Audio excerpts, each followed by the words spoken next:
Chapter 5. Why is my peace disturbed? Because directly or indirectly, you're posing as a somebody.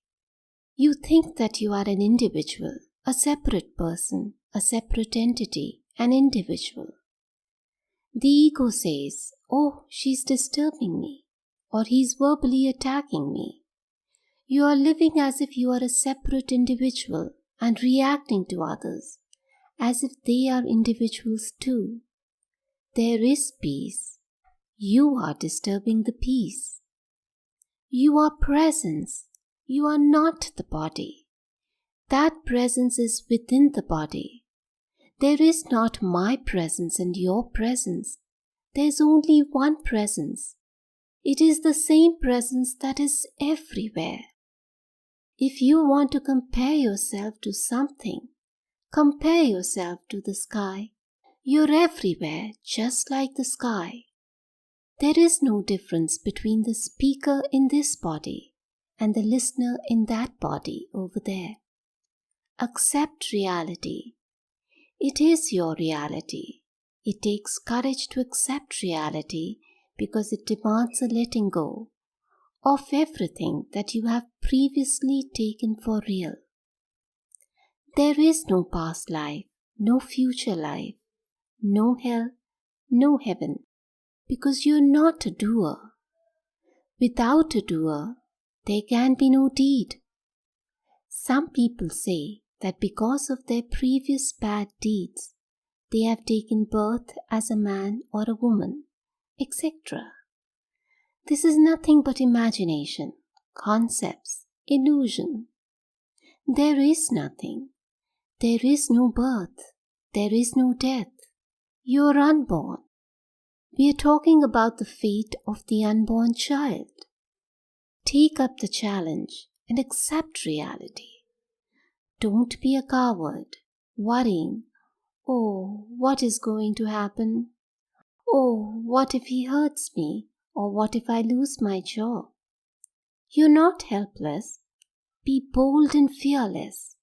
Yes, I can do it. Age is not a barrier to self-realization. It is not an excuse. "Oh, I'm an old man. What is going to happen to me? Or I cannot change." Spirit has no age. Is the sky 1 or 200 years old? Your presence is ageless. Our age is only connected to the body.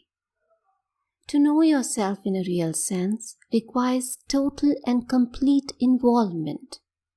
Devote some time for yourself so that you can meditate for at least 1, 2, or 3 hours per day. All these saints devoted about 10 hours a day to meditation. But nowadays, this is not possible. If you don't have much time, at least manage 1 hour. In the beginning, practice is essential. Afterwards, it will not be necessary. When you first begin the practice, your mind will rebel against you and not give you any peace. Just ignore these disturbances and keep going. The mind, the ego, and the intellect are there because of this body form. Prior to beingness, they did not exist. Yet we always give them so much importance, proudly stating, "My great mind" or "my superior intellect." But consider what is going to happen to the mind, the ego, and the intellect when the body expires. Everything will disappear. You're not the mind, the ego, or the intellect. Everything came out of nothing, and everything will dissolve within nothing. You need spiritual courage to accept this knowledge, to surrender everything that you have known. "I can do it," says my master. My master says that I am Brahma. Therefore, I am Brahma. To illustrate the strength of the ego and its identification with concepts, let's say that someone called you a donkey. You would immediately feel like reacting aggressively. Correct? Why? Because you're insulted. The ego has taken a bruising. You have accepted the words and their meanings. Yet, when the Master says, "You are Brahma," you will not accept that. Accept what the Master says. Nothing is impossible. Impossible is a word in the dictionary of fools. You are not a fool. Nothing is impossible. You are not a doer. You cannot do any deed. But still, you continue to carry the burden of your human life.